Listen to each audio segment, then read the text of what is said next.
بسم اللہ الرحمن الرحیم۔ الصلاۃ والسلام علیکہ یا رسول اللہ صلی اللہ علیہ محمد صلی اللہ علیہ وآلہ وسلم۔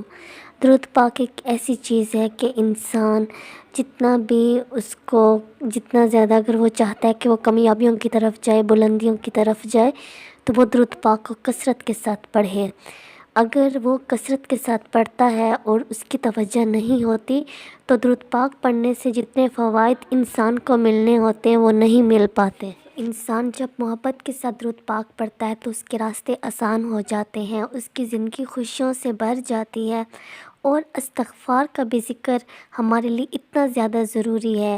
استغفار جب ہم پڑھیں گے تو ہمارے جتنے بھی گناہ ہوں گے وہ زنگ کی طرح ہوتے ہیں، ہمارا دل جو ہوتا ہے وہ زنگ سے بھر جاتا ہے۔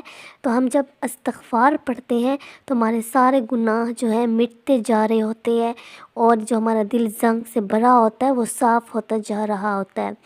فرشتے بھی مقرر ہوتے ہیں جو ہماری معافی کے لیے ہمارے جتنے بھی گناہ ہوئے ہوتے ہیں، جب اللہ تعالیٰ معاف فرماتے ہیں ہمارے گناہوں کو، ہماری بخشش کرتے ہیں، تو ہمارے سارے گناہ کی جب معافی ہوتی ہے تو سارے گناہ فرشتے مٹا رہے ہوتے ہیں۔ اور جب انسان درود پاک بھی پڑھ رہا ہوتا ہے تو ضرور فائدے اس انسان تک پہنچتے ہیں۔ ایک بھائی تھا، انہوں نے اپنی میریکل سٹوری بتائی تھی، استغفر اللہ کی بتائی تھی، اور یہ بھائی کہتا ہے کہ جب میں نے استغفر اللہ کو پڑھنا شروع کیا تھا اور میں کثرت کے ساتھ پڑھتا تھا، بہت زیادہ پڑھتا تھا، تو استغفر اللہ کو پڑھنے کی وجہ سے میری ہر دعا پوری ہوتی ہے۔ مجھے دنیا میں ایسا چیز نہیں ہے جو میری خواہش کی ہو، جو میری حاجت ہو اور وہ مجھے نہ ملی ہو۔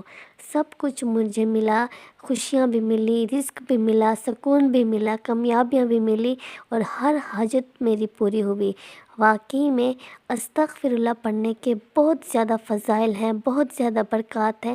جب انسان سکون سے بیٹھا رہے، اگر 1 گھنٹہ بھی مسلسل استغفر اللہ کرتا رہے تو اللہ تعالیٰ اس کے مسائل ضرور حل کرتے ہیں، اس کے جو پرابلمز ہوتے ہیں، جو پریشانیاں ہوتی ہیں وہ بھی سالو ہو جاتی ہیں انشاءاللہ۔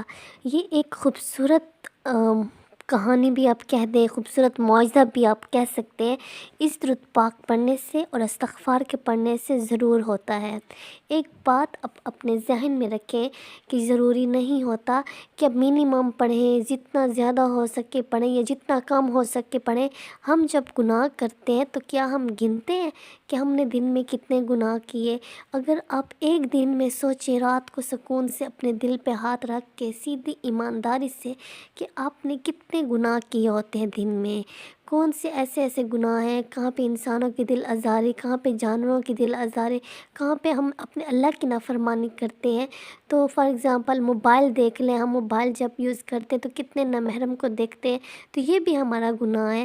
تو ہم انسان گناہوں کا پتلا ہے، ہمیں نہیں پتہ ہماری نماز بھی ٹھیک ہے یا نہیں ہے، ہمیں نہیں پتہ ہماری عبادات بھی ٹھیک ہے کہ نہیں ہے۔